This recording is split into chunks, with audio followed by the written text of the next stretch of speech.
यवतमाल के लोहरा स्थित sunrise English medium school के संचालक पर स्कूल की शिक्षिकाओं ने अभद्र और आपत्तिजनक भाषा का इस्तेमाल करने का आरोप लगाते हुए मामला दर्ज किया है।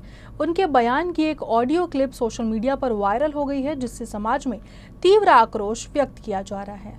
प्राप्त जानकारी के अनुसार स्कूल के संचालक दिनेश पवार ने व्हाट्सएप ग्रुप पर स्कूल की शिक्षिकाओं को लेकर आपत्तिजनक पोस्ट साझा किया और एक शिक्षिका के पति से फोन पर बातचीत के दौरान उन्होंने अपशब्द कहे।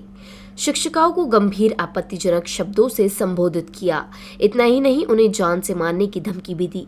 पीड़ित शिक्षिका 2018 से 3 फरवरी 2025 तक इस स्कूल में 5,000 रुपए के वेतन पर कार्यरत थी। उन्होंने यह नौकरी 2 माह का वेतन न मिलने के कारण स्वेच्छा से छोड़ दी। इसके बाद हुए आपत्तिजनक व्यवहार के खिलाफ उन्होंने लोहारा पुलिस स्टेशन में शिकायत दर्ज करवाई।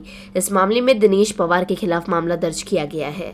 सामाजिक कार्यकर्ता ओम तिवारी ने इस घटना की निंदा करते हुए कार्रवाई की मांग की।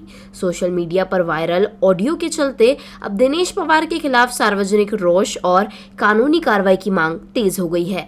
शिक्षिका संगठन और महिला अधिकार कार्यकर्ताओं ने भी इस मामले को गंभीर बताते हुए न्याय की मांग की है। सर नमस्कार, चांदेकर सर बोलतोय सर।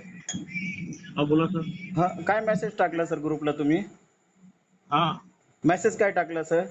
मेसेज हे टाकला की आजपर्यंत आपल्या ज्या टीचर होत्या हा हा त्या 100% मध्ये सामील होऊन सनराईजचं बदनामी करत होत्या.